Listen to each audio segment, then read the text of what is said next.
കാലത്താണ് നമ്മൾ ജീവിക്കുന്നത്. എന്നെ വലിയ പ്രയാസം. ഞാൻ ഇത് രണ്ടും തമ്മിൽ കമ്പയർ ചെയ്തപ്പോൾ എനിക്കൊന്നുമില്ല അത് വേറെ എവിടെ രാജ്യത്ത് ആരെയോ സംഭവിക്കുന്നതാണെന്നുള്ളതാണ് അല്ലേ. പണ്ടൊരു യുദ്ധം നടന്ന ഒരു സ്ഥലത്ത് നടന്ന ഞങ്ങളൊക്കെ ജനറേഷൻ വരുമ്പോൾ ഇതുണ്ടായിരുന്നു ടെൻഷൻ. ഇതിപ്പോ എല്ലാ ജനറേഷൻ്റെ സ്ഥിതി ഇത് തന്നെയാണ്. പിന്നെ ഒരു പോളിറ്റിക്സിൽ നിന്ന് ഒരു ഡിസ്റ്റൻറ്റ് ചെയ്യുന്നു. അത് ഞങ്ങളെല്ലാം ഉത്തരവാദിയാണ്. കാരണം നിങ്ങൾക്ക് താല്പര്യമുള്ള കാര്യങ്ങൾ ഞങ്ങൾ സംസാരിക്കുന്നില്ല. ഞങ്ങൾ രാഷ്ട്രീയ അതിപ്രസരം മൂത്ത് ഡെയിലി ഞങ്ങൾ നടത്തുന്ന ഡിബേറ്റിൽ നിങ്ങൾക്കൊരു താല്പര്യമില്ല. അത് നിങ്ങളുടെ കുഴപ്പമല്ല, ഞങ്ങളുടെ കുഴപ്പമാണ്. ഞാനത് എഗ്രി ചെയ്യുന്നു. എനിക്കതിനകത്ത് വലിയ വിഷമവും കുറ്റബോധമുള്ള ഒരാളാണ്. സബ്ജക്റ്റ് മാറ്റിക്കൊണ്ടുപോയി ചെയ്യണത്. ഡെമോക്രസിയുടെ മഹത്വം എന്താ? അത് ഡിസ്കോസാണ്, അത് ഡിബേറ്റാണ്. ഇങ്ങനെ നമ്മൾ വാദപ്രതിവാദങ്ങൾ നടത്തി എപ്പോഴും വാദിച്ചുകൊണ്ടിരിക്കണമെന്നല്ല.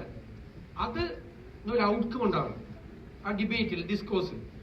ആ ഔട്ട്കം എന്ന് പറയുന്നത് ഒരു ക്വാളിറ്റേറ്റീവ് ചേഞ്ചിന് വേണ്ടിയിട്ട് സാധാരണക്കാരായ ആളുകൾക്ക് ഗുണം കിട്ടുന്ന രീതിയിൽ അവരുടെ ജീവിതത്തിൽ മാറ്റം ഉണ്ടാകുന്ന തരത്തിലേക്ക് അതിനെ കൊണ്ടുപോകാൻ പറ്റും. ആ ഡിസ്കോസിലേക്ക് നമ്മൾ കൊണ്ടുപോകണം.